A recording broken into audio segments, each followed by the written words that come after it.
stepped inside her new home. The air felt heavy and old. Dust motes danced in the faint light coming through the windows. It was exciting to finally be here, but the house felt strangely unsettling. She wandered from room to room, her footsteps echoing on the wooden floor. Then she saw it, a door tucked away under the stairs. Mia tried the knob. It wouldn't budge. The door was locked tight. Curiosity bubbled inside her. What could be down there? The basement, she guessed. But why would it be locked?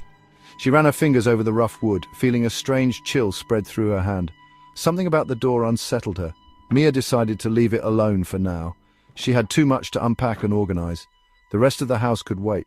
Still, as she worked, her eyes kept darting back to that locked door. What secrets did it hide? Later that night, unable to sleep, Mia found herself drawn back to the door under the stairs. She ran her fingers along the frame, noticing something she hadn't seen before. Deep scratches marred the wood, clustered around the handle like frantic claw marks. A shiver ran down her spine. As she leaned closer, she thought she heard a sound. A soft scratching, like fingernails on the other side of the door. Mia held her breath and listened. There it was again. Help me, please let me out. Mia's heart pounded in her chest. Who was that? A child trapped in the basement. She had to do something. The next morning, Mia met her next-door neighbor, Mrs. Henderson. Mrs. Henderson had a kind smile, but her eyes held a strange sadness. Mia told her about the locked door and the scratching sounds. Mrs. Henderson's smile vanished. That basement is best left undisturbed, dear. Some things are better left forgotten. Mia pressed for more information, but Mrs. Henderson refused to say anything else. She simply shook her head and retreated into her house. Mia was frustrated, but even more determined to uncover the truth. What was Mrs. Henderson hiding? Section 4, Into the Darkness. That night, armed with a flashlight and a crowbar, Mia returned to the locked door.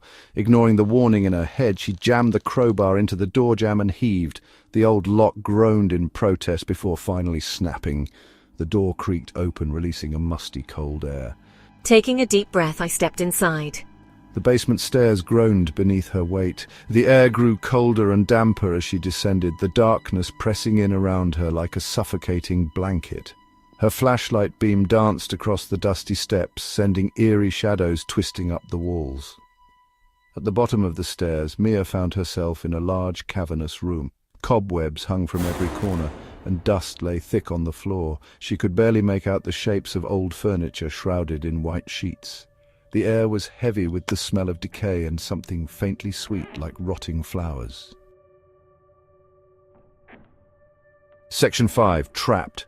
Mia's flashlight illuminated a child's doll lying on its side, its porcelain face cracked. She took a step closer, her heart pounding in her ears. Suddenly, a cold hand grasped her wrist. Ah, what? Mia gasped and swung around, shining the flashlight into the darkness. Standing before her was a young boy, no older than 10.